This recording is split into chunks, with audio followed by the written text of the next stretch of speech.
Isso, vamos ter programação para as crianças. A irmã Stephanie está ali à porta, vai acompanhar as nossas crianças para irem para a salinha, uma programação especial para elas. Ok? Então, enquanto as crianças se dirigem ali, a gente vai se organizando aqui. Quero convidar você aí a abrir a sua Bíblia em Apocalipse, capítulo 8 e capítulo... Nós vamos hoje passar pelo capítulo 8 e capítulo 9. Tá? Então, abra aí a sua Bíblia, Apocalipse, capítulo 8 e o capítulo 9. Apocalipse, capítulo 8 e o capítulo 9. Eu vou fazer uma leitura completa, tá? Os capítulos não são tão grandes assim, mas eu vou fazer uma leitura completa e depois a gente vai traçar aqui alguns comentários sobre o texto. Quem está acompanhando de casa não vai ter hoje aquelas divisões que a gente faz, porque o texto é muito longo e alguns trechos vão ser muito longos de análise que nós vamos fazer de um bloco maior de versos, então eu não coloquei nos slides da transmissão, mas você acompanha aí de casa, a gente vai fazendo os apontamentos e você vai anotando também. Vocês que estão aqui no templo vão também anotando aí na medida da necessidade, na medida que acharem importante. Então, olha só, a gente já chegou até o capítulo 7, semana passada nós vimos o primeiro interlúdio, que é um intervalo entre a abertura dos selos. Nós acompanhamos a abertura do primeiro, segundo, terceiro, quarto, quinto e o sexto selo. Aí o texto no capítulo 7 dá uma parada, faz um interlúdio, faz um intervalo, né? E aí a gente viu a questão dos santos sendo selados, né? O que acontece com os santos na terra, enquanto os santos aqui, uma nomenclatura de Apocalipse, da texto bíblico também, para os cristãos, para os convertidos. Então, o que acontece com os cristãos na terra enquanto os selos estão sendo abertos? Especialmente os selos, os últimos selos, que são os selos que têm mais desgraças acontecendo, né? Então, especialmente entre esses últimos selos, o capítulo 7 nos explica o que vai acontecer com os santos, com os crentes, enquanto o juízo de Deus está sendo derramado sobre a terra. Aí o capítulo 8 é a abertura do sétimo selo, e nós vamos ver o que acontece a partir de agora. O texto diz o seguinte: quando ele abriu o sétimo selo, houve silêncio no céu por cerca de meia hora. Então vi 7 anjos que estavam em pé diante de Deus, e a eles foram dadas 7 trombetas. Veio outro anjo e colocou-se junto ao altar, segurando um incensário de ouro. Foi-lhe dado muito incenso para que ele oferecesse sobre o altar de ouro que está diante do trono, juntamente com as orações dos santos, com as orações de todos os santos. Da mão do anjo subiu diante de Deus a fumaça do incenso junto com as orações dos santos.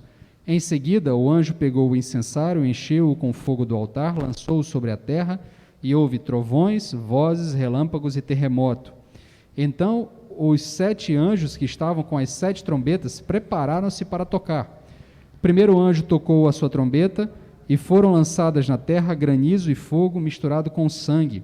1/3 da terra, 1/3 das florestas e toda a relva verde foram queimadas.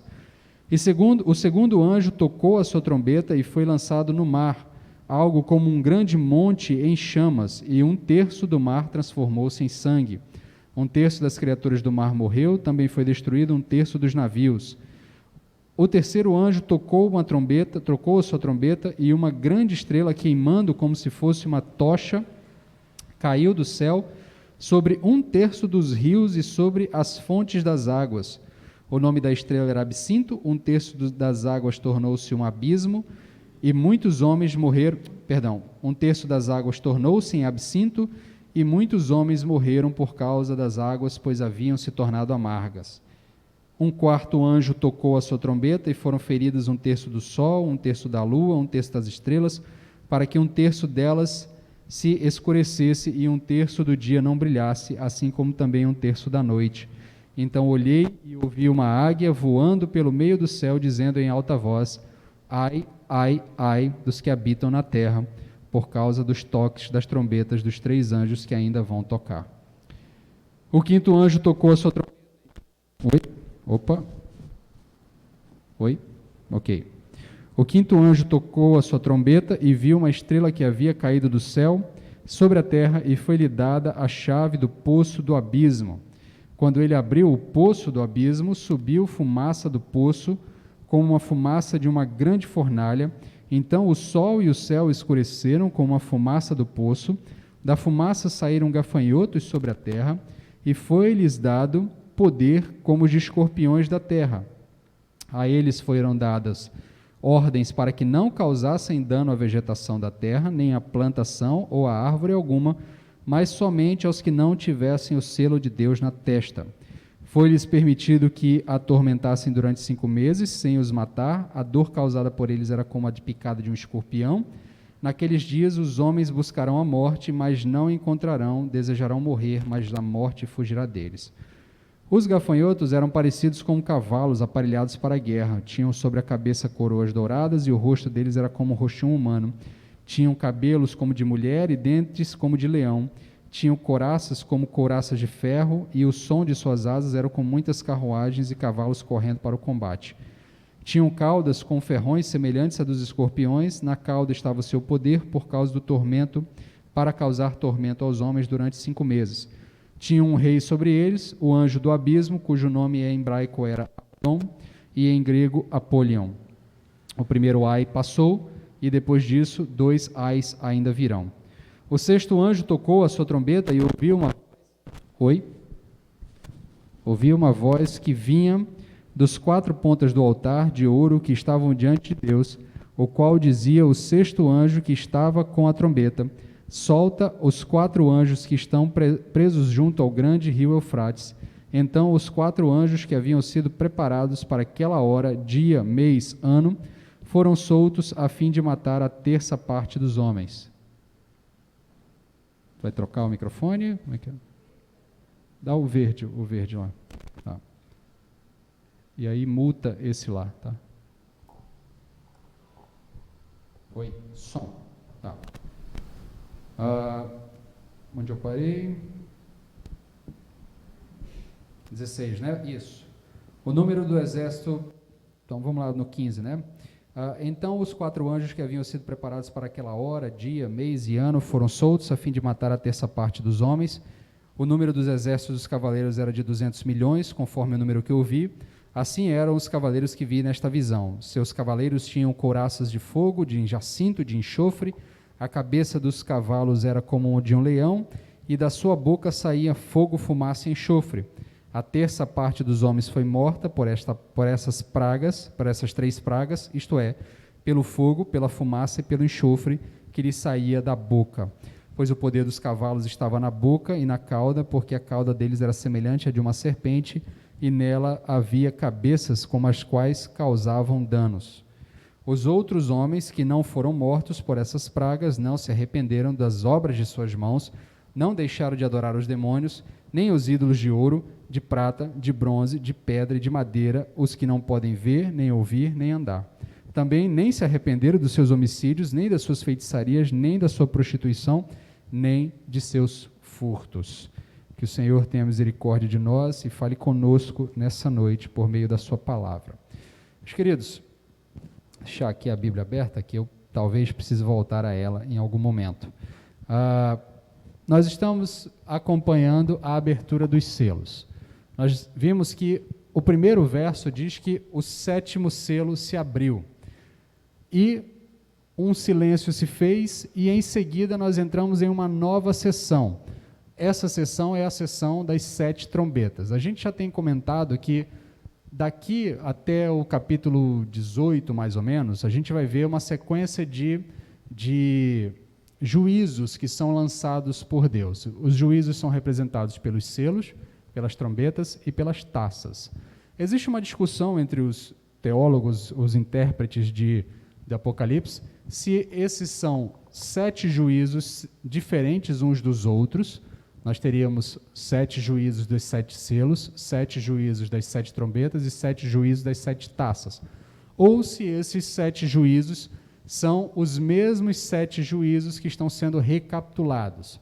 Nós já defendemos aqui em outra mensagem a ideia e a tese de que nós entendemos que é uma recapitulação, até porque todos os 7 juízos encerram-se com o momento da parousia, que é a volta de Cristo, que é o momento do juízo final. Então, você teria então 3 voltas de Cristo, se cada um dos 7 selos, ou cada um do 7º juízo simbolizasse a volta de Cristo.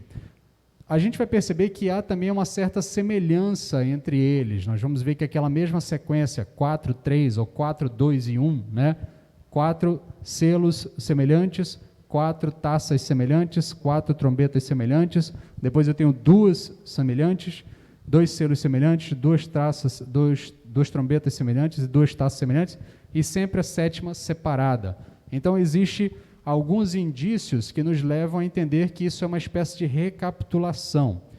Há novos elementos sendo apresentados, diferentes dos selos, mas há um elemento de recapitulação. Então, a melhor maneira de nós entendermos a relação entre trombetas, taças e selos, ou selos, trombetas e taças, a melhor forma de entendermos isso é como se fosse uma espiral se afunilando, porque a cada vez que você dá uma volta na espiral, você revê coisas que já aconteceram, mas uma nova perspectiva mais aprofundada é dada, e uma nova perspectiva do que de fato está acontecendo e da gravidade do que está acontecendo é apresentada. Então, imagine que os selos, as taças e as trombetas é uma espécie de espiral, ela está indo e voltando, os eventos vão se repetindo, são 7 juízos pelos selos, 7 juízos pelas taças, que estão englobados dentro de 7 juízos dos selos, e depois as taças vão estar englobadas dentro das trombetas,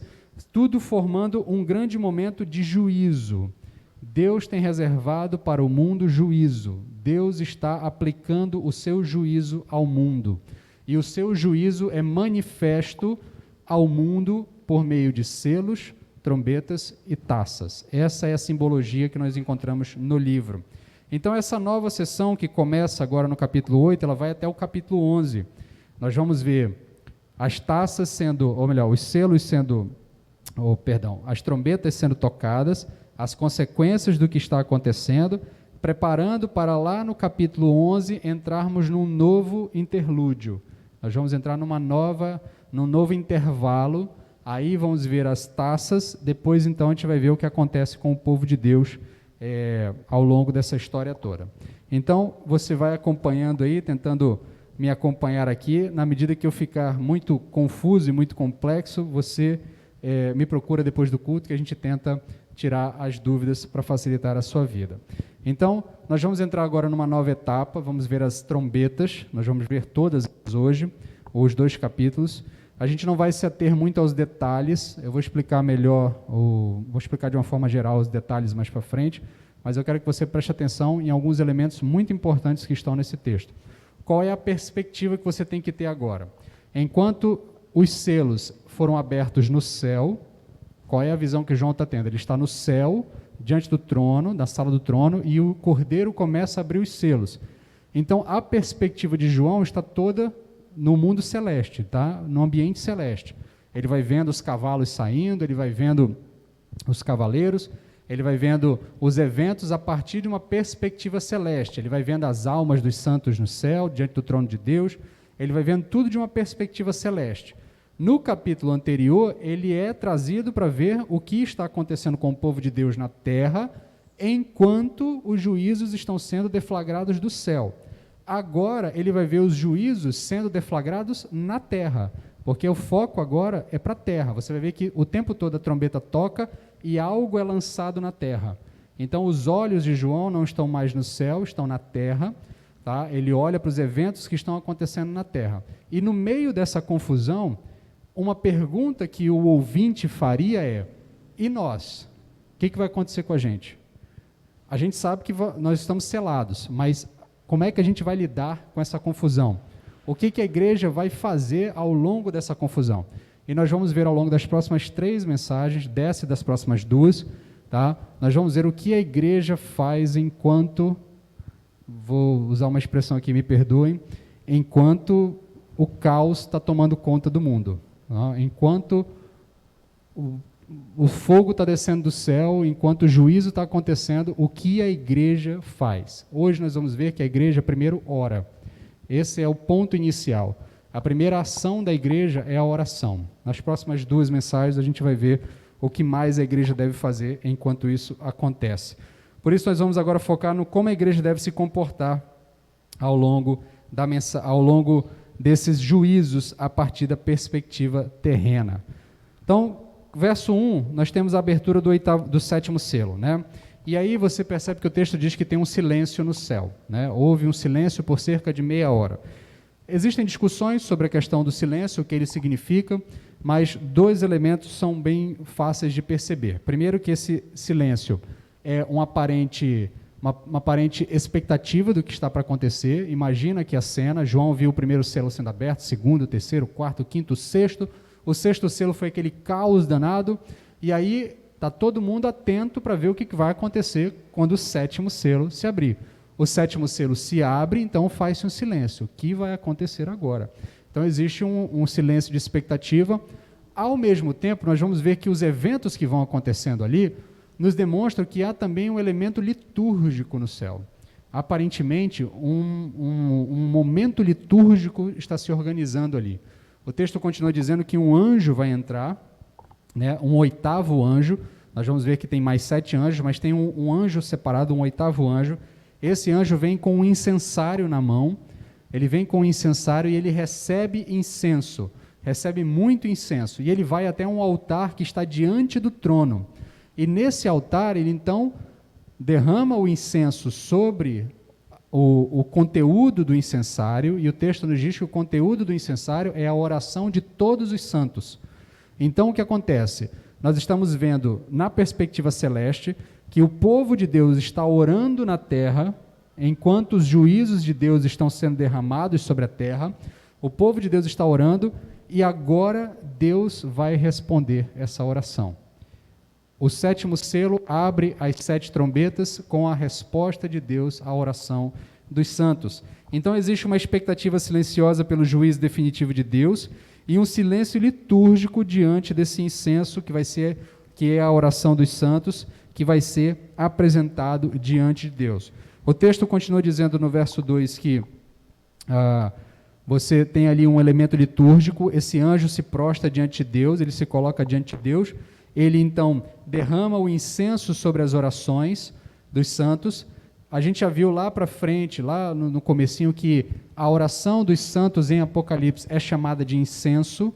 Tá? Contudo, aqui, aparentemente, faz-se uma diferença. Eu tenho a oração dos santos dentro do incensário e é derramado incenso sobre ela.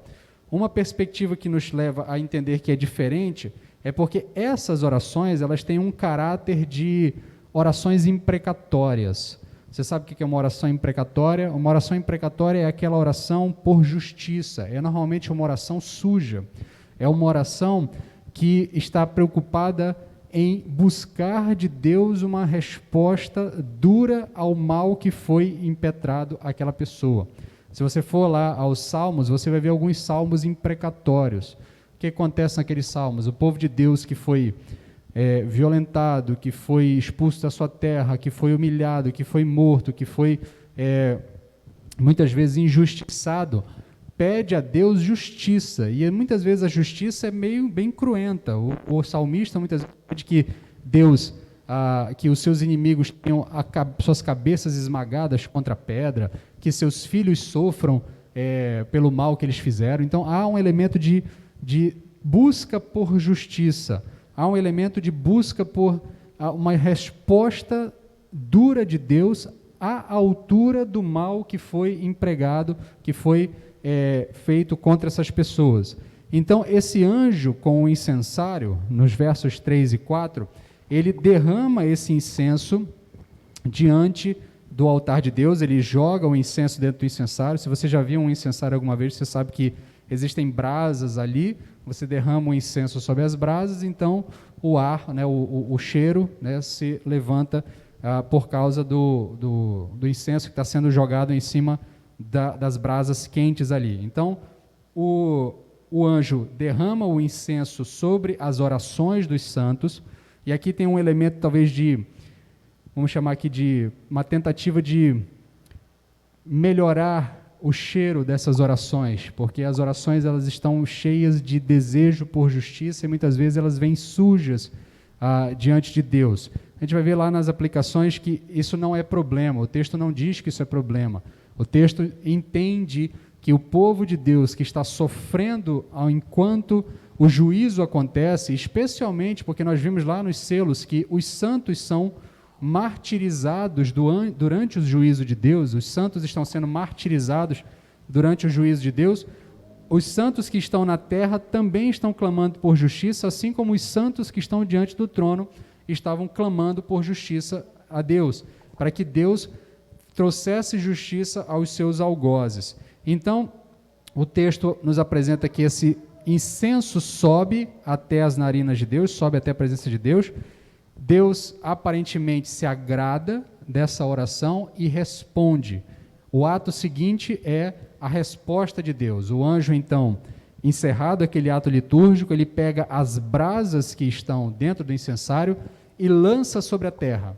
A imagem é essa, ele lança sobre a terra essas brasas quentes, esse fogo, e junto com isso nós temos uma teofania, que é presente sempre que Deus está presente em algum tipo de evento.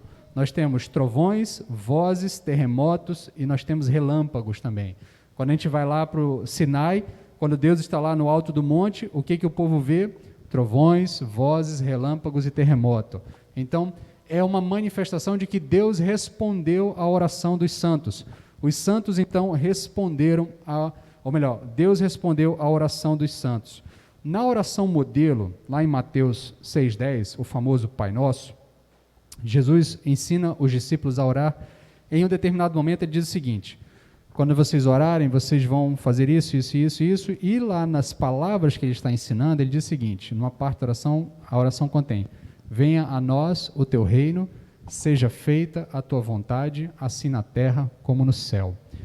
Dentro do contexto do texto bíblico, vontade de Deus é igual a justiça.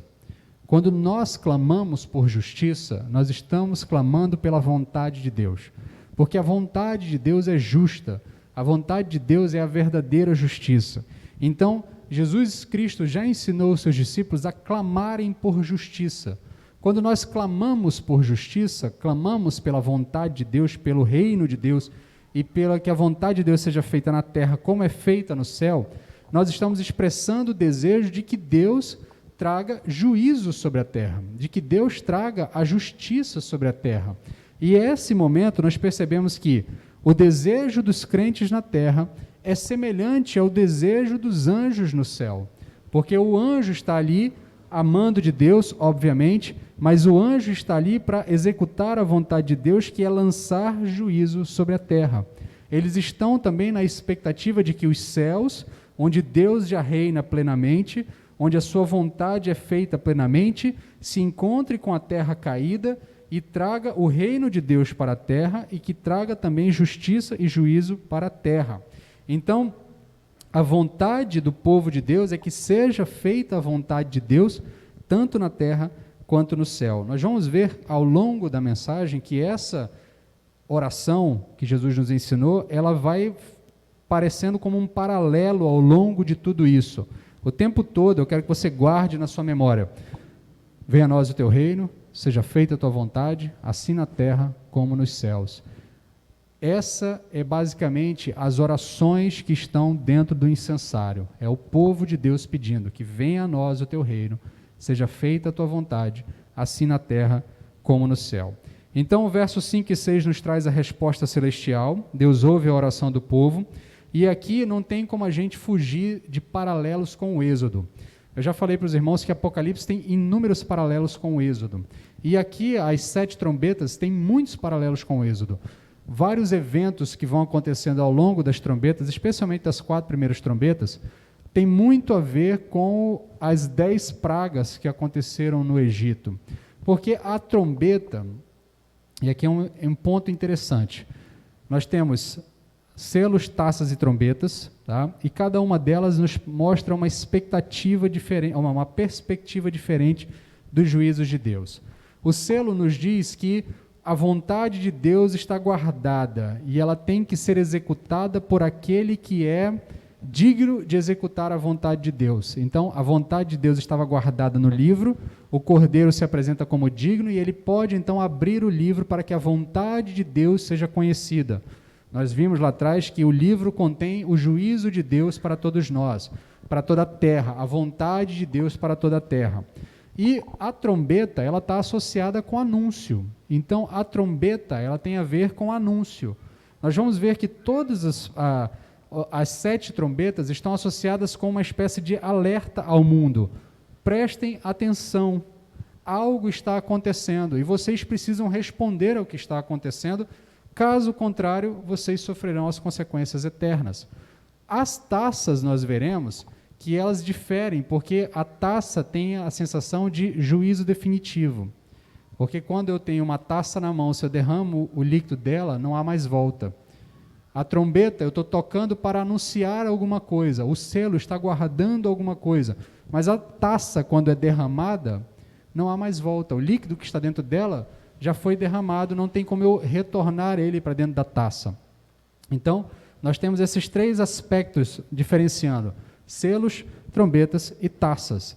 Nós vamos ver perspectivas diferentes dos mesmos juízos, mas cada vez se aprofundando. Aqui a perspectiva é: prestem atenção, as trombetas estão tocando. Ainda é tempo de se arrepender. Da mesma forma lá no Êxodo, cada uma das pragas que era lançada no povo egípcio, sobre o povo egípcio, Moisés dizia a mesma coisa aos egípcios: deixa meu povo ir. Deus está dizendo a você, Faraó, para de me enfrentar, porque você não vai aguentar me enfrentar. Então, deixa meu povo ir. Eu estou te dando avisos, até que Deus chega ao aviso derradeiro, onde ele ceifa a vida de todos os primogênitos. E nós vamos ver que as trombetas vão seguindo esse elemento. Há um elemento de anúncio, as coisas vão caminhando. Primeiro você atinge a terra, você atinge as águas, você atinge os alimentos, você atinge o mar, você atinge os céus, e aí depois você tem uma praga que vem sobre os homens, mas ainda não podendo matar os homens, e por fim, uma praga ainda maior, agora podendo matar os homens. Então perceba essa mesma progressão que acontece lá em Êxodo, vai acontecendo aqui nas trombetas também. Então, essa resposta da oração de Deus, ela tem muitos paralelos com o Êxodo, com o momento lá do Êxodo. Da mesma forma que lá no Êxodo, capítulo 3, verso 1, quando Deus fala com Moisés, ele diz assim: olha, vi a aflição do meu povo que está no Egito e ouvi o seu clamor por causa dos seus exatores. Da mesma forma, o anjo leva as orações diante de Deus e Deus responde com juízo após ouvir a oração dos seus santos. Os santos estão sofrendo por conta do juízo que está sendo derramado sobre o mundo.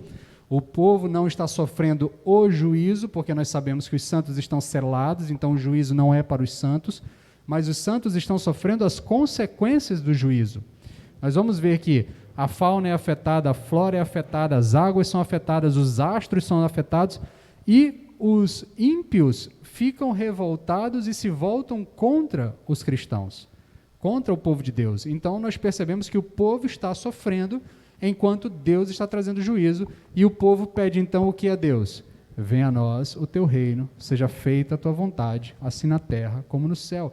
Esse é o clamor do povo, que o teu reino venha, que o teu reino se estabeleça em definitivo, porque quando o teu reino se estabelecer em definitivo, não haverá mais juízo, porque o juízo já foi feito.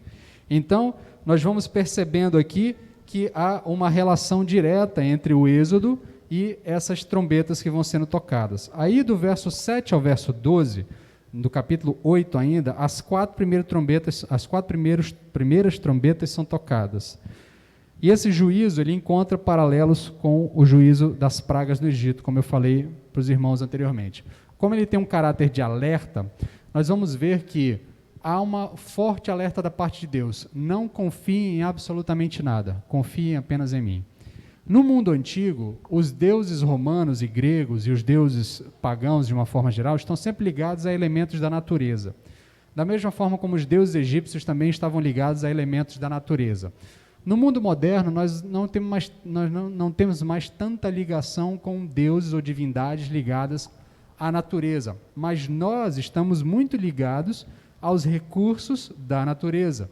Nós dependemos demais desses recursos, nós depositamos a nossa fé nas nossas fontes de águas, no nosso mar, nós depositamos a nossa fé na fonte dos nossos recursos minerais, nós depositamos a nossa fé, muitas vezes, na nossa extensão de terra, na nossa floresta, em muitas coisas que estão ligadas aos recursos naturais. E nas trombetas, Deus está dizendo, especialmente nas 4 trombetas, não confiem em absolutamente nada, confiem apenas em mim, porque os meus juízos podem destruir tudo aquilo em que vocês estão depositando a fé de vocês. E para mostrar para vocês, eu vou destruir 1/3 de tudo o que vocês depositam a fé de vocês. Então, nos 4 primeiras trombetas, você tem um ataque à criação, à natureza como um todo. Eu tenho 1/3 da fauna e da flora terrestre derrubada, destruída, 1/3 das águas marinhas destruída, da vida marinha destruída, 1/3 das águas potáveis, rios e nascentes destruídos, inviabilizados, e depois eu tenho ainda 1/3 dos seres celestes, 1/3 das estrelas, 1/3 do Sol, 1/3 de todos os seres celestes é destruído, é eliminado, e então o povo entende que Deus é soberano sobre todas as coisas. Esse é o foco das 4 primeiras trombetas. Mas aí a gente pensa aqui no caos. Vamos fazer aqui um resumão geral do que está acontecendo. Primeiro cai uma estrela do céu, destrói 1/3, ou melhor, cai fogo do céu e destrói 1/3 da natureza, 1/3 das florestas, 1/3 da vida na terra, da fauna e da flora. Depois cai uma rocha do céu, um monte como se fosse do céu em fogo, talvez seja um meteoro, a gente não sabe, e ele destrói 1/3 da vida marinha, e 1/3 dos oceanos ficam intransitáveis, inabitáveis, nenhum tipo de vida, inclusive o texto diz que o mar vira sangue, e aqui tem um paralelo também lá com o Êxodo, né? O rio Nilo virando sangue. Logo na sequência cai uma estrela do céu, o nome dessa estrela é Absinto, essa estrela ela polui 1/3 das fontes de águas potáveis do mundo. Então, 1/3 das fontes de águas potáveis do mundo é poluída, de maneira que elas se tornam impossíveis de serem consumidas. Inclusive, se você consumir, você pode morrer, porque o texto diz que muitos morrem e adoecem porque consumiram dessas águas que, de alguma forma, estão poluídas por essa estrela que cai do céu. E depois você tem 1/3 dos seres celestes sendo destruídos, sendo apagados. Então, 1/3 do dia não brilha da mesma forma como brilhava, e 1/3 da noite também não brilha como brilhava anteriormente, porque 1/3 dos seres celestes foram destruídos. Então, a gente olha para esse cenário e diz, isso é o caos total, né? Isso é o caos total. Os mares intransitáveis, a gente não consegue tirar alimento do mar, boa parte do mundo depende de alimentos que você é retirado do mar. 1/3 da terra é destruída, então nós não conseguimos tirar alimento da terra também. 1/3 das águas potáveis do mundo são destruídas e nós não conseguimos tirar água desses lugares para saciar a nossa sede também. E os astros, as estrelas, o cosmos está abalado e nós não temos absolutamente controle nenhum sobre isso. A gente pode olhar para isso e dizer assim, isso é o caos total. Mas aí aparece uma águia, no finalzinho do capítulo 9, que diz assim, ela aparece voando, né? E a ideia da águia aqui é porque a águia é uma ave de rapina, aves de rapina voam sobre presas, a ideia é essa. Então é mais ou menos como se a águia estivesse voando sobre as presas na terra, olhando para elas e dizendo assim, ai, ai, ai, vocês ficaram tristes com o que aconteceu até agora? Ai de vocês, porque as 3 próximas são muito piores do que as 4 primeiras que vieram. Então, nesse sentido, a gente tem um cenário caótico aqui definido e pintado, e a gente fica um tanto quanto preocupado com o que está acontecendo. Antes da gente seguir na análise do texto, eu quero fazer uma breve consideração. Nós vimos aqui esses elementos, e Apocalipse ele é um livro que tem muita coisa que acontecerá literalmente, como está escrito aqui, mas tem muita coisa que Apocalipse também é simbólico, são símbolos, são imagens para nos fazer entender o que Deus está fazendo, do que Deus fará, ou o que Deus já fez em algum momento da história. E aqui, essas trombetas, existe uma discussão muito grande se esses eventos vão ser literais ou se eles são apenas simbólicos aqui dentro do livro. Particularmente, eu tenho a tendência sempre de olhar para Apocalipse como elementos simbólicos, mas nada impede que, de fato, aconteça os eventos do jeitinho que estão descritos aqui. Uma estrela caindo do céu, um terço do céu se apagando. Essas coisas eles podem acontecer exatamente como estão escritas aqui. A minha tendência pessoal, Volmar Júnior, é entender que algumas coisas são simbólicas. Por que eu penso dessa forma? Eu quero abrir um parêntese com você aqui. Eu não sei se é necessário cair uma estrela do céu ou cair fogo do céu para que um terço da natureza seja destruída. Nós vivemos na região amazônica, nós já percebemos o quão nós somos capazes de destruir a fauna e a flora ao nosso redor. Ao mesmo tempo, eu não sei se precisa cair um meteoro nos mares para a gente inutilizar um terço dos mares. Costumeiramente, a gente está jogando lixo nos mares, esgoto não tratado, a gente está jogando lixo não separado, não tratado. O problema do lixo do mundo é uma realidade, a gente não consegue mais dar conta da quantidade de lixo que a gente produz. Esse lixo está sendo jogado no oceano, a gente sabe disso, a gente vê isso nos noticiários. Além dos nossos corriqueiros acidentes com embarcações petrolíferas, com estações de prospecção petrolífera, que destroem a vida marinha na região, e sem contar os ocasionais acidentes com radioatividade. A gente teve pelo menos 2 no Japão, que atingiram os mares próximos ali, tornando a região do mar ali um tanto quanto inabitável e inutilizável por causa da radiação que foi derramada dentro do mar. Então eu não sei se a gente precisa de uma estrela caindo do céu para destruir um terço da água do mar e dos animais que vivem no mar. A gente já está se encarregando de, no mínimo, acelerar isso ou de facilitar o trabalho dessas estrelas que cairão, se porventura isso for literal. Da mesma forma, se a gente pensar nas fontes de água potável, você já viu alguma matéria em algum jornal, em algum momento, dizendo que a água potável é o novo petróleo, né? Isso, ainda vou chegar nos garimpos, mas a água potável já se tornou um recurso de prospecção e um recurso de briga e um recurso de valorização financeira. Existem países do mundo onde água não é um elemento em abundância, água é um elemento racionado. As pessoas têm dia e hora para fazer os seus lavar roupa, eles têm momentos para receber água que poderão usar para cozinhar. Eu sei que nós não entendemos isso muito bem, nós vivemos na bacia amazônica, a gente tem água à vontade aqui, mas de certa forma nós já estamos nos encarregando de poluir essas fontes. Os nossos garimpos, o nosso esgoto não tratado, os nossos poços artesianos furados sem nenhum tipo de preparo, que muitas vezes estão infectando o lençol freático abaixo de nós, estão secando esse lençol freático abaixo de nós. Então, aparentemente, nós já estamos nos encarregando de, pelo menos, facilitar o serviço que essas pragas, que essas trombetas haverão de fazer em um determinado momento. Se é que as trombetas já estão tocando e nós não estamos percebendo que elas estão tocando. Eu, particularmente, tenho a tendência de achar que nós estamos olhando para o texto, pensando sempre muito lá para frente, quando, na verdade, muito dessas coisas já estão acontecendo nos nossos dias, nós já estamos experimentando essa realidade e nós não estamos ouvindo as trombetas tocar, nós não estamos nos arrependendo daquilo que estamos fazendo, ainda que, eu entendo, volto a dizer, o texto bíblico, ele está descrevendo um fato e eu não posso negar que ele está descrevendo um evento, eu não posso dizer que isso aqui é 100% metafórico ou que é 100% literal, eu preciso respeitar a interpretação do texto, mas eu tenho a tendência de olhar para essas 4 primeiras trombetas, olhar para a nossa realidade moderna, a nossa perspectiva futura e achar que, no mínimo, nós estamos facilitando o serviço das 4 trombetas, ou já estamos adiantando o serviço das 4 trombetas,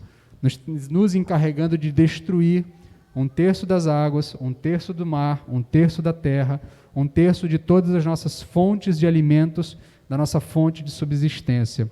No fim das contas, fica claro que não adianta nós, e aqui a gente pode fazer um trocadilho com o hino de Rondônia e com o hino nacional, não adianta nada a gente ser gigante pela própria natureza, nem mesmo um belo e impávido colosso, ou ainda as nossas belezas tropicais, os nossos lagos, os nossos rios, nossas matas, tudo enfim, nada disso nos socorrerá no momento em que o juízo de Deus se derramar sobre a sociedade ímpia, sobre todas as pessoas.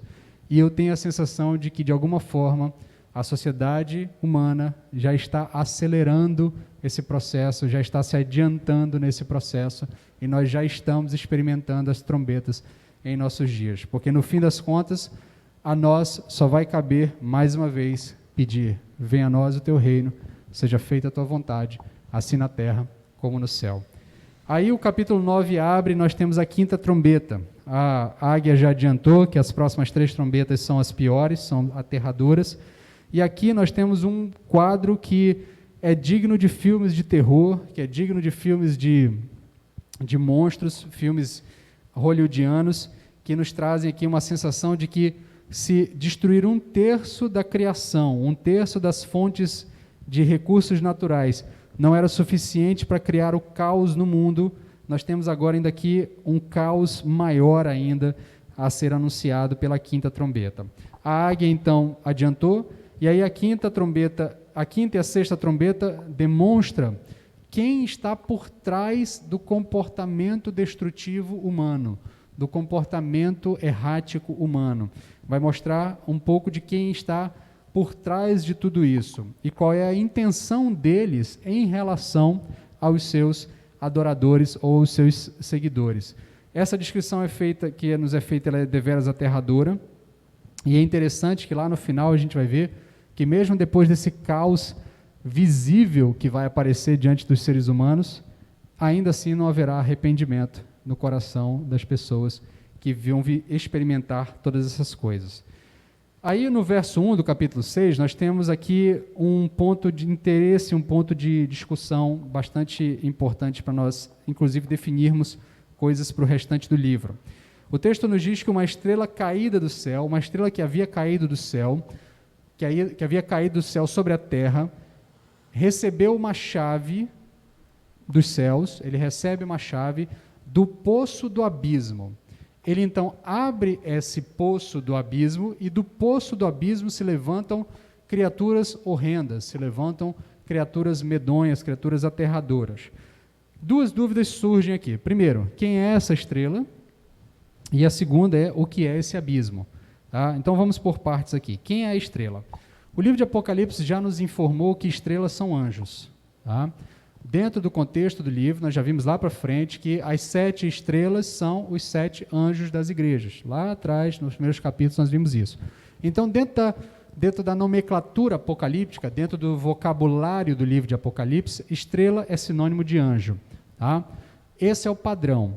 Contudo, há uma discussão aqui, se esse anjo é um anjo mau ou se esse anjo é um anjo amando do Senhor, para fazer uma tarefa específica, que seria abrir esse poço do abismo.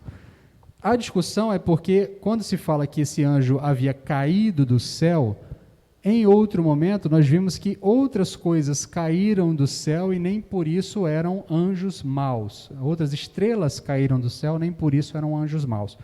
Contudo, se nós olharmos todo o contexto e dos próximos capítulos, fica claro que esse anjo é um dos muitos anjos que caíram do céu depois da rebelião. A expressão que havia caído do céu nos traz essa sensação de que esse anjo já esteve no céu, gozando do céu, e ele caiu do céu por alguma razão, ele não está mais dentro da percepção do que é o céu.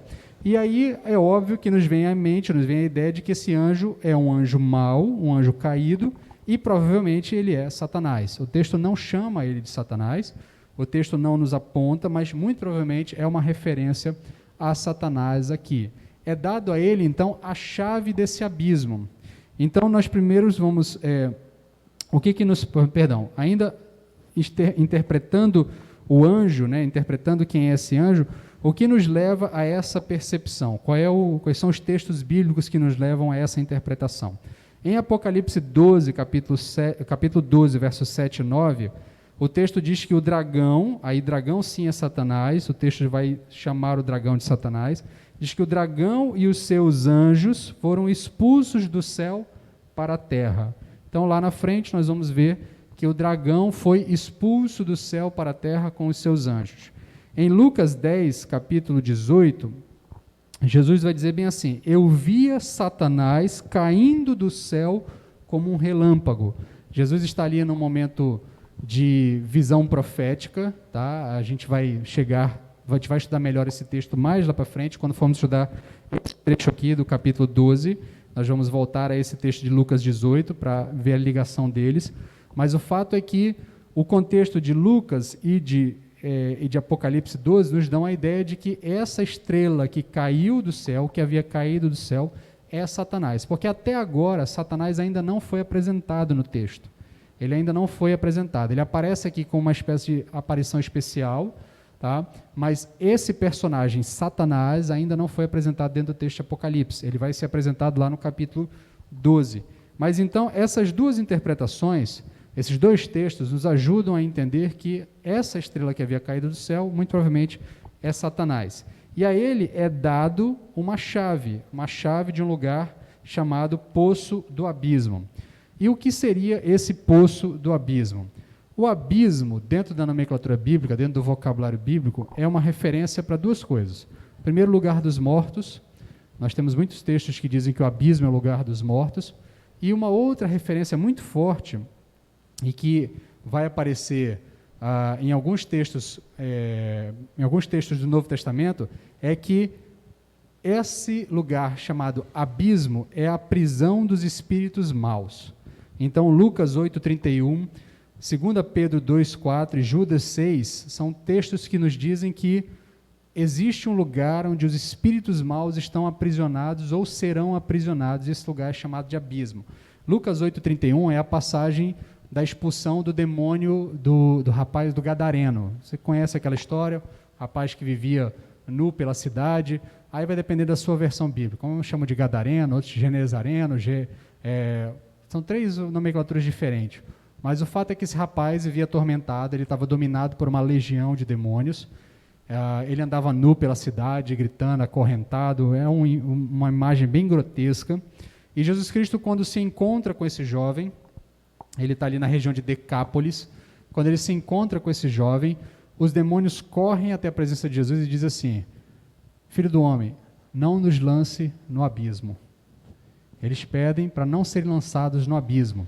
Jesus Cristo então olha para eles e diz assim, não, Jesus concede o pedido deles e lança aí os espíritos nos porcos. Aí os porcos se precipitam no abismo, tá? Mas os demônios que estão naquele rapaz não são enviados para o abismo. Então nós temos uma primeira pista lá em Lucas 8:31 de que existe um lugar conhecido dos espíritos que é uma prisão específica para eles, uma prisão para onde eles podem ser lançados antes do juízo final. Tá? Antes do juízo final. 2 Pedro 2,4 vai dizer, Pedro está falando que Deus não poupou nem os anjos na sua rebelião, antes os lançou no abismo. Também há uma mesma referência lá em 2 Pedro 2,4. Judas vai fazer uma referência semelhante também ao fato de que os anjos caídos foram lançados no abismo. Então, qual é a conclusão que a gente chega? A gente chega à conclusão de que existe um lugar, uma prisão, para demônios, para anjos caídos. Essa prisão se chama abismo. Muitos anjos que caíram do céu na rebelião de Satanás e dos outros anjos estão presos lá antecipadamente, talvez porque fossem os piores, talvez porque fossem os demônios mais maléficos dentro daqueles que se rebelaram. Eles foram presos antecipadamente e estão nessa prisão, nessa espécie de calabouço dentro da prisão, que é esse poço do abismo, e em um determinado momento, Deus vai dar a ordem para que eles sejam soltos. O que aparece muito estranho para nós, mas o texto bíblico diz isso, que foi dado a esse anjo caído a chave do poço do abismo, e foi dado a ele a ordem para abrir a chave do poço do abismo, e de lá saíram então uma horda de demônios destruidores. E é isso o que acontece a partir do verso 2 em diante do capítulo 9, nós temos aqui o exército do inferno se apresentando sobre a terra. Então, esses anjos estão provavelmente presos lá desde a queda dos anjos, especialmente por conta do que nos diz Pedro lá na sua carta, 2 Pedro do capítulo 2, verso 4. Então, eles estão presos lá, aguardando este momento, aguardando esse dia, aguardando essa possibilidade de serem soltos para então desferirem o seu ódio, o seu desejo destruidor sobre toda a criação. E aí a quinta trombeta toca, o anjo então, que havia caído do céu, o anjo mau que havia caído do céu, abre o abismo, abre o poço do abismo, e dele emerge um exército demoníaco. Nós não vamos nos ater aos detalhes, você lê com calma depois na sua Bíblia, mas você vai perceber que a ideia detalhada do texto, dos muitos detalhes, o cabelo, a couraça, a cauda, a boca, a cabeça, o aspecto de gafanhoto, todos esses detalhes, a grande função deles é fazer você ter a seguinte percepção: esse negócio é perigoso. Tá? Isso aqui que está sendo relatado é muito perigoso, isso aqui é algo muito forte, muito poderoso. Então, essa é a função desse detalhismo que João nos dá.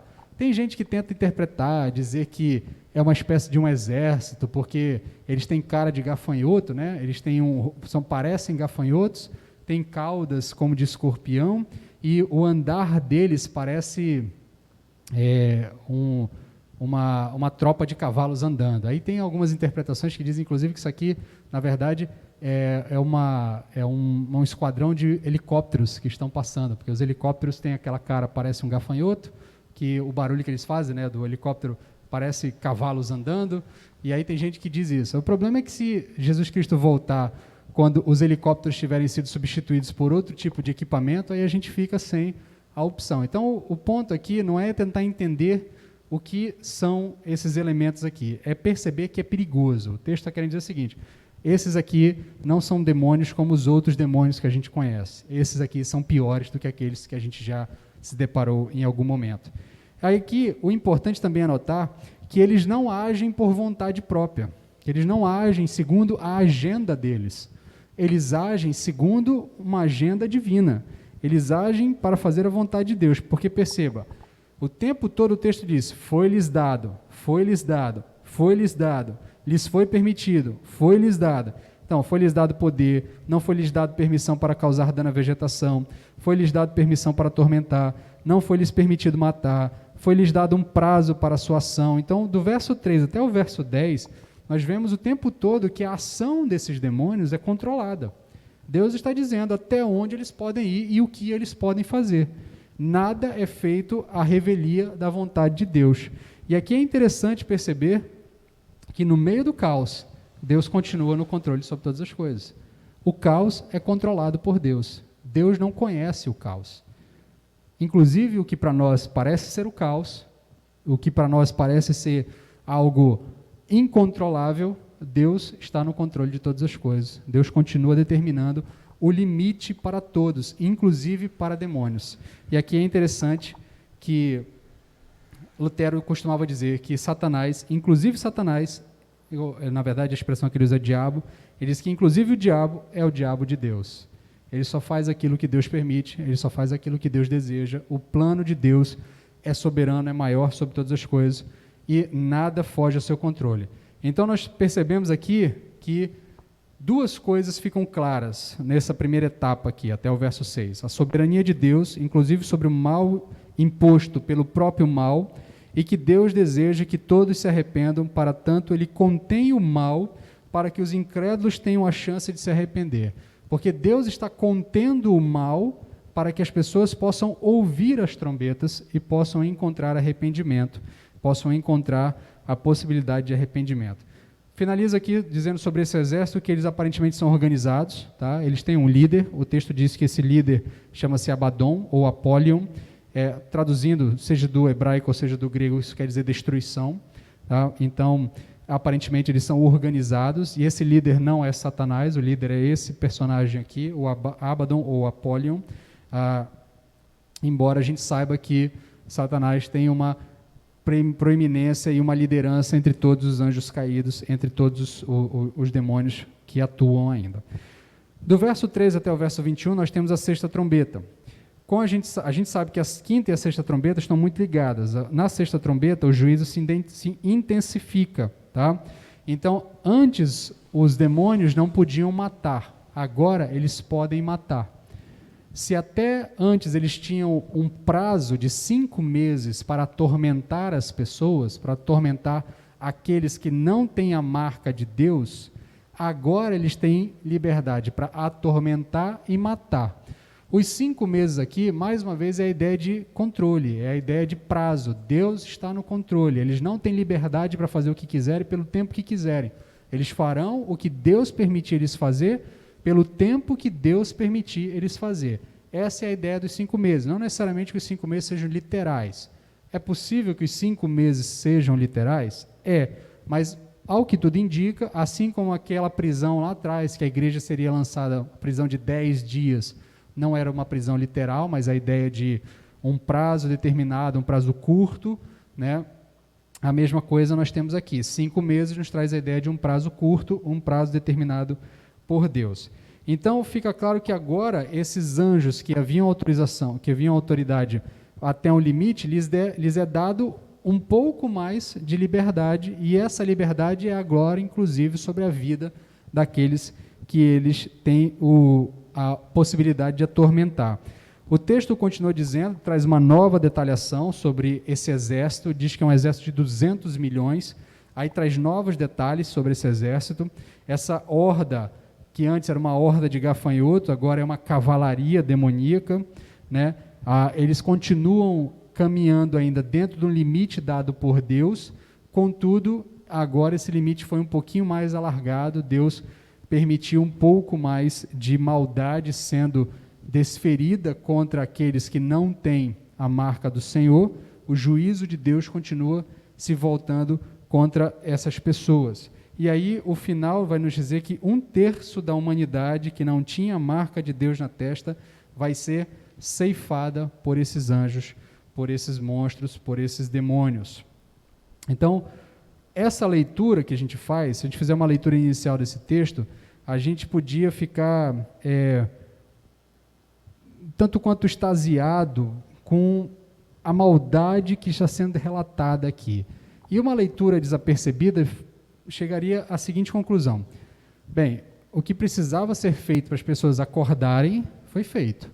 Então, quando acabar o prazo, que esses demônios não possam mais atormentar nem matar ninguém, é provável que as pessoas olhem e digam assim, graças a Deus, vamos nos voltar para Deus, porque a gente viu os demônios, eles estão destruindo a gente, eles não querem nada de bom com a gente, eles só querem nos destruir, eles só querem nos aniquilar, e fizeram isso com 1/3 da humanidade. Então, você pensa hoje, a humanidade tem o quê? Quase 8 bilhões de pessoas, entre 7 e 8 bilhões de pessoas vivas. Então, se pensar aí que de 2,5 para frente, você tem morte certa, assim, em um curto espaço de tempo, 5 meses. A gente está estarrecido com o Covid, que matou uma quantidade significativa de pessoas em 2 anos, tá? Agora você pensa, 1/3 da população do mundo sendo dizimada em 5 meses, ou num prazo curto de tempo. A gente não sabe se vão ser 5 meses literais, mas um prazo curto de tempo, 1/3 da humanidade sendo dizimada, sendo eliminada, sendo morta. E as pessoas estão sabendo quem é que está matando elas. Aí você pode pensar, bem, agora o pessoal vai se arrepender. O texto termina dizendo, ainda assim, essas pessoas não se arrependeram. Aqueles que não morreram, aqueles que não foram destruídos, não foram mortos, não vão se arrepender. Vão continuar nos seus assassinos, vão continuar na sua idolatria, vão continuar na sua prostituição, vão continuar na sua maldade, vão continuar rebeldes contra o Senhor. Olha, em nenhum outro lugar do texto bíblico nós temos um quadro mais preciso da pecaminosidade humana. Em nenhum outro lugar da Bíblia nós temos uma coisa assim tão escancarada do quão o coração do homem é duro, pecaminoso, desejoso do mal, desejoso da rebeldia, quanto nesse texto de Apocalipse. As pessoas estão vendo literalmente demônios ceifando as suas vidas, e quando aquilo acabar, eles vão se voltar para os mesmos demônios e vão continuar adorando os mesmos demônios.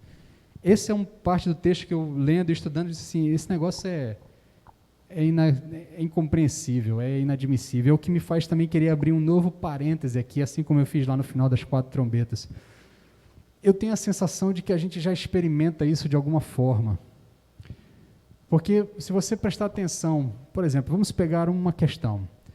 A questão do aborto, ou a questão da ética sexual no mundo, que é a mais baixa, talvez, em toda a história da humanidade. Todo mundo sabe quais são as consequências do sexo inadvertido, ou do sexo despretensioso. Você tem desde de uma banalização do sexo, até a indústria pornográfica que se alimenta da prostituição, muitas vezes forçada, da escravidão de mulheres que são sequestradas, que são compradas, que são roubadas para serem prostitutas, para serem escravas sexuais. Você tem a indústria do sexo que vive também do abuso de mulheres, da violência contra mulheres, a indústria do sexo na cidade, os cafetões, as bocas de fumo, tudo isso que alimenta essa máquina. Você tem as doenças sexualmente transmissíveis que podem ceifar vidas. Então, tem uma série de desdobramentos negativos de uma ética sexual baixa que é do conhecimento de todos. É impossível notar isso. Nós temos uma indústria da pornografia que gera dinheiro.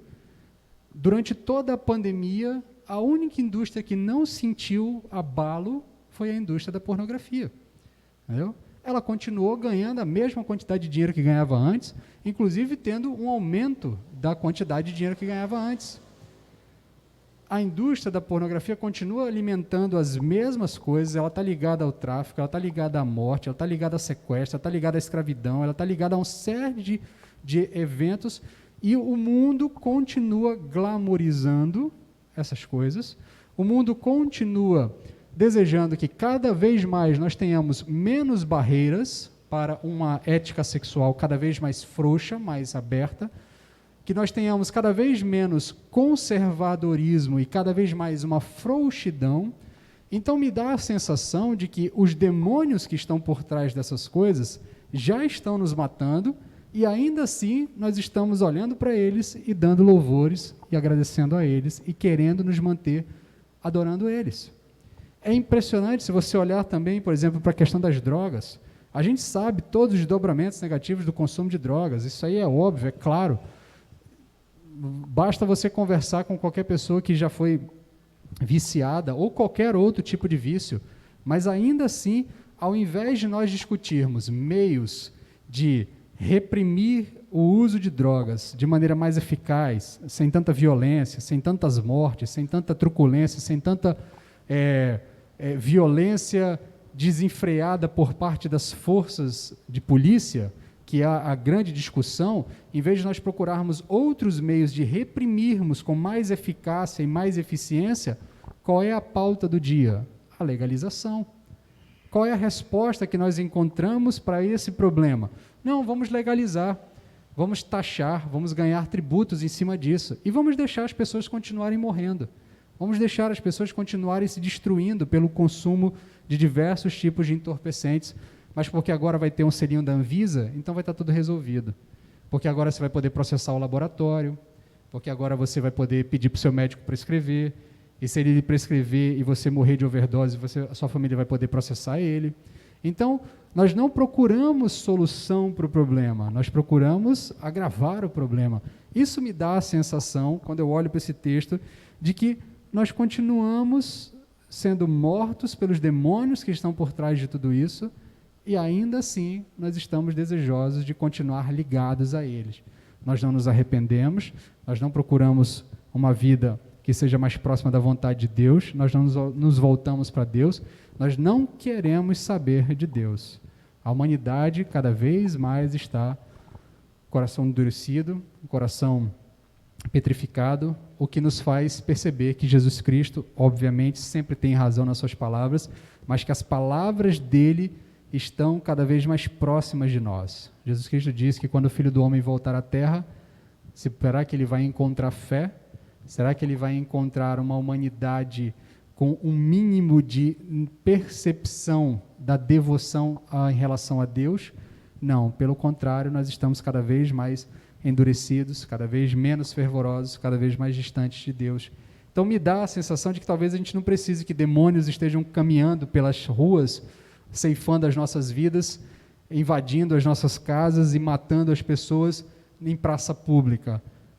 Me dá a sensação de que a gente já está experimentando isso de alguma forma. Talvez a gente esteja experimentando só um aperitivo disso. Talvez venha um dia que essas coisas aconteçam graficamente diante de nós, as pessoas vejam demônios caminhando de um lado para o outro, ou talvez a gente já esteja experimentando isso. O ponto aqui não é exatamente descobrir se isso está acontecendo, porque o foco das trombetas não é que a gente descubra quando e onde essas coisas vão acontecer, mas que a gente perceba a necessidade de ouvir as trombetas, porque as trombetas estão tocando, e enquanto as trombetas estiverem tocando, há tempo para arrependimento, há tempo para voltarmos para Deus. Porque um dia as trombetas vão deixar de tocar, e aí as taças vão começar a ser derramadas. E quando as taças forem derramadas, vocês vão ver que as 6 taças é uma atrás da outra, são 6 versos. Virou a primeira taça, segunda taça, terceira taça, quarta taça, quinta taça, não tem explicação, não tem eventos, não tem uma série de eventos. As taças vão sendo viradas e o juízo de Deus vai sendo derramado. Então, o que nós temos que entender é que as trombetas estão tocando, e enquanto elas estão tocando, nós temos tempo para o arrependimento, o mundo tem tempo para o arrependimento. Deixe-me fazer algumas aplicações para encerrarmos essa mensagem. A primeira aplicação que eu quero fazer à sua vida é que, em meio ao caos provocado pelo juízo divino, a igreja mantém a esperança, orando e aguardando a resposta de Deus. O texto começa com a oração dos santos sendo levada a Deus. O caos já está imperando, o mundo já está em juízo e a igreja continua orando, porque essa é a vocação da igreja. A igreja mantém a sua esperança em Deus porque ela está constantemente ligada a Deus por oração. Segunda aplicação que eu quero, ligada ainda à primeira, é que você entenda que a ideia da vitória final de Deus sobre as forças do mal deve causar em nós expectativa e oração. Se de fato nós queremos que o reino de Deus venha até nós, que a justiça de Deus seja feita, que a vontade de Deus seja feita na terra, assim como no céu, nós deveríamos viver em constante expectativa e oração. Uma vida de oração deveria ser algo habitual para nós, deveria ser algo comum para nós, porque o povo de Deus ele não assiste inerte aos juízos divinos ser derramados. O nosso clamor está ligado diretamente com esse juízo. Quanto mais a igreja orar, venha a nós o teu reino, seja feita a tua vontade, de fato desejando isso, venha a nós o teu reino, seja feita a tua vontade, assim na terra como no céu, e quanto mais nós orarmos isso, mais os juízos de Deus virão para a terra fazer a vontade dele, para que o reino de Deus se encontre com a terra e finalmente nós possamos experimentar o estado eterno, o estado de gozo eterno. Quarta aplicação que eu quero que você entenda é que as nossas orações elas não precisam ser higienizadas. A nossa revolta com a justiça e a maldade desse mundo devem e podem estar demonstradas nas nossas orações. O Senhor responderá ao nosso clamor e Ele há de trazer juízo a esse mundo injusto. A questão aqui não é nós higienizarmos as nossas orações. A gente tem a tendência de tentar polir as nossas palavras. As nossas orações devem refletir o que de fato acontece nos nossos corações. Quando a coisa está apertando, quando a injustiça se bateu na sua vida, se abateu na sua vida, quando a moça foi violentada, quando o filho foi violentado, a filha foi violentada, quando uma criança foi sequestrada, alguém foi sequestrado, quando alguém foi assassinado por crueldade, por maldade, por ganância, quando o mal se abater sobre as nossas vidas, nós não precisamos higienizar as nossas orações. Nós podemos nos colocar diante de Deus e clamar: Deus, faça justiça. Traga juízo sobre esse mundo injusto. Porque nós não podemos trazer juízo a esse mundo injusto.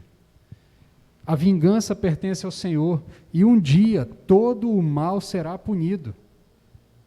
O problema é que nossas orações estão muito mais preocupadas em resolver as nossas frivolidades momentâneas do que preocupadas com: seja feita a tua vontade, assim na terra como no céu, venha a nós o teu reino. As nossas orações estão muito mais ocupadas em que Deus resolva pequenos problemas diários, como se ele fosse uma espécie de gênio da lâmpada mágica, como se ele fosse uma espécie de escravo divinal nosso, que nós disséssemos: Senhor, eu preciso de um carro novo, providencia um carro novo para mim. Senhor, eu preciso disso, eu preciso daquilo outro. Como se as nossas necessidades momentâneas e passageiras fossem a única coisa com que nós precisássemos nos preocupar. Eu entendo que você possa precisar de um carro novo, você possa precisar de um emprego melhor, você possa precisar de um namorado, de uma namorada, de um esposo, de uma esposa, de um filho, de uma filha, ou de alguma coisa que aparentemente seja pequena diante do juízo de Deus para um mundo injusto. Mas o problema é que nós ocupamos as nossas orações só com isso. Quantos momentos do seu dia você parou e disse: Senhor, nesse momento existem pessoas sendo vilipendiadas em vários lugares do mundo. Traz justiça a essas pessoas, Senhor. O mal impera na nossa sociedade. Nós vivemos em um país em que morte não significa absolutamente nada. Os números brasileiros de mortes diárias são números de países em guerra. E isso não nos incomoda.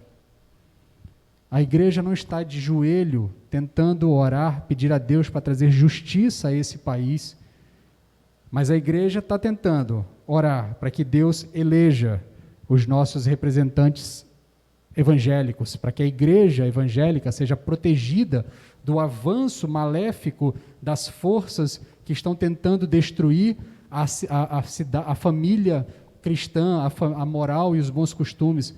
Essas coisas são pequenas. A igreja não precisa de advogado humano, a igreja já tem um advogado, Jesus Cristo é quem nos defende. E nós vamos ver na semana que vem que a igreja continuará pregando, e ainda assim ela vai ser derrotada pelo mundo. Ainda assim ela vai ser morta e vai ser exposta diante de praça pública. O nosso grande problema é que nós estamos ocupados apenas olhando para o nosso umbigo, e nós não estamos de fato desejosos: venha a nós o teu reino, seja feita a tua vontade, assim na terra como no céu. Você pode orar por todas as suas necessidades pessoais, mas você não pode se ocupar só disso. Você tem que lembrar que existe um mundo em aflição. Pessoas que estão sendo o tempo todo experimentando a injustiça. Nós vivemos em um país injusto e nem isso nos faz orar com mais desejo e com mais fervor por: seja feita a tua vontade, assim na terra como no céu. Quinta aplicação: os juízos de Deus já estão sendo derramados sobre os ímpios e não serão brandos, pelo contrário, serão duros, violentos e cruentos. Diante dessa realidade, nós devemos nos engajar cada vez mais em anunciar a verdade de Deus a todas as pessoas, porque as trombetas estão tocando, e enquanto as trombetas estão tocando, há tempo para arrependimento. O que nós precisamos entender é que os nossos amigos, os nossos vizinhos, os nossos familiares, aqueles que não têm o selo de Deus na testa, aqueles que não têm a marca de Deus, eles receberão a marca da besta.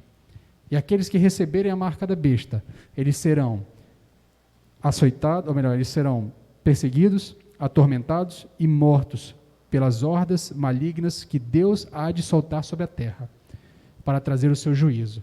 Isso deveria nos causar temor e preocupação, porque somente os convertidos a Deus é que receberão a marca, o selo do Senhor. Então isso deveria criar em nós um senso de urgência em relação à mensagem do Evangelho a outras pessoas. Porque cada dia que passa uma pessoa sem se converter, é mais um dia que ela está próxima dessa realidade na sua vida. demônios lhe atormentando e mesmo ceifando a sua vida. Então, diante dessa realidade, nós devemos nos engajar e anunciar a todos a necessidade de arrependimento, porque enquanto as trombetas ainda estão tocando, há tempo para o arrependimento. Sexta e última aplicação. Em meio ao caos impetrado pelas hordas malignas, a igreja não perde a esperança. Não perdemos a esperança porque sabemos que Deus controla o caos. Nós já vimos que os anjos estão presos no abismo e serão soltos porque Deus permitiu. E a eles é dada uma ordem. Tem outros anjos, outros 4 anjos mais para frente que eu pulei na relação, na segunda etapa ali, na sexta trombeta, diz que os 4 anjos que estão no rio Eufrates serão soltos para trazer a maldade, para trazer a destruição. Esses anjos também são anjos maus, são demônios, e o texto diz que eles foram preparados para o dia, local, hora, para aquele propósito. Eles estão lá, preparados por Deus para esse dia, para o local, para o momento e para esse propósito. Deus controla o caos. Não existe caos para Deus. Deus está no controle de todas as coisas. E nós não perdemos a esperança, porque mesmo em meio a sofrimentos, sabemos que Deus ouve as nossas orações e que Ele vai trazer justiça. E até que Cristo volte, nós continuaremos orando insistentemente. Venha a nós o teu reino, seja feita a tua vontade, assim na terra como no céu. A fidelidade do Senhor é que nos sustenta, e é ela que sustenta a nossa esperança. Vamos orar? Senhor, tem misericórdia de nós, Pai. Ajuda-nos a entender o que significa as palavras que Cristo nos ensinou. Venha a nós o teu reino, seja feita a tua vontade, assim na terra como no céu. Ajuda-nos a entender, Pai, que as nossas orações estão ligadas com o teu juízo e que nós, como igreja, não estamos apenas assistindo isso de camarote, que nós enfrentaremos as consequências desses juízos derramados sobre a humanidade pecadora. Então, cria em nós o desejo por salvar mais pessoas desse juízo, por levar a tua mensagem salvadora para mais e mais pessoas, para que elas não experimentem o juízo objetivo, mas que elas tenham a segurança de que serão seladas e protegidas do mal maior, que elas possam encontrar a paz em Ti como nós encontramos. Então incomoda-nos, Pai, não nos deixa ficar parados, ajuda-nos a orar mais, a nos engajar mais, a nos preocupar mais, a entender que as trombetas estão tocando e que as pessoas ainda têm oportunidade de arrependimento. Não nos deixa, Pai, experimentar o momento das taças, onde não haverá mais possibilidade de retorno. Ajuda-nos, Pai, agora a sermos pessoas engajadas e preocupadas em levar a Tua mensagem a todos. E continua-nos dando a confiança de que no meio do caos o Senhor ainda reina, o Senhor tem controle sobre todas as coisas e que nem mesmo os mais poderosos demônios fazem algo sem que o Senhor tenha dado autoridade ou autorização para eles fazerem. Que nós descansemos na realidade de que servimos a um Deus que é dono de tudo, Senhor sobre tudo e controlador de tudo. Nada passa desapercebido ao Senhor. É em nome de Cristo que nós te oramos. Amém. Amém, meus queridos. Eu quero encerrar esse momento de mensagem cantando com vocês o hino Tu és fiel, Senhor. Acho que é um momento para nós declararmos a nossa fé ao Senhor através desse belo hino, sabendo que é a fidelidade de Deus que nos mantém tranquilos, que nos mantém seguros em meio ao caos. Então vamos juntos cantar o hino 25 do HCC, Tu és fiel. A igreja pode ficar em pé?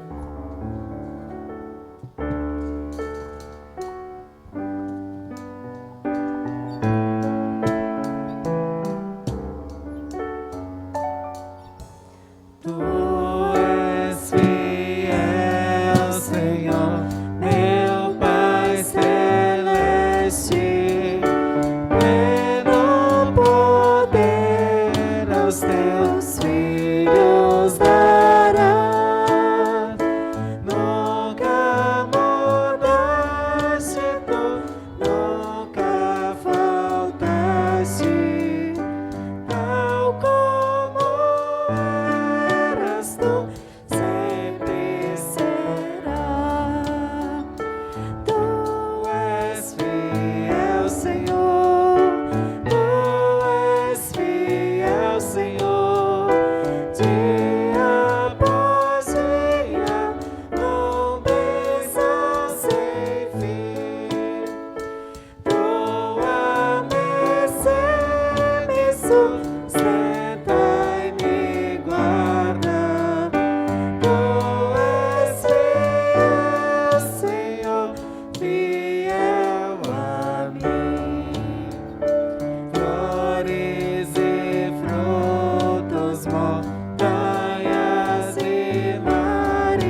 A igreja pode sentar.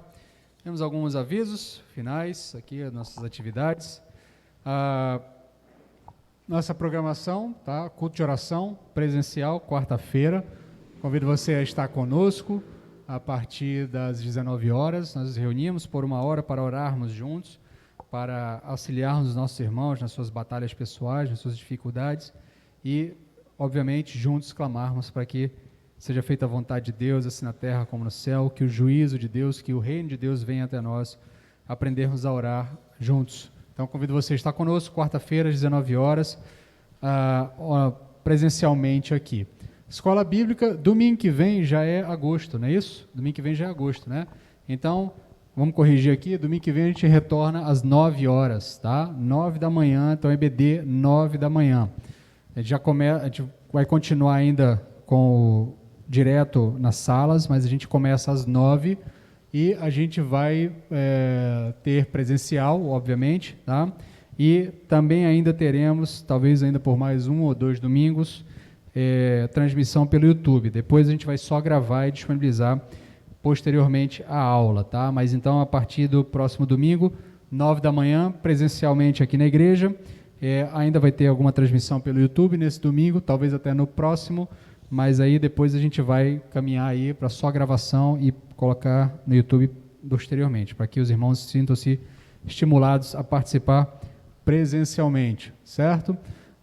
Nosso culto público de adoração, domingo que vem, às 19 horas, tá?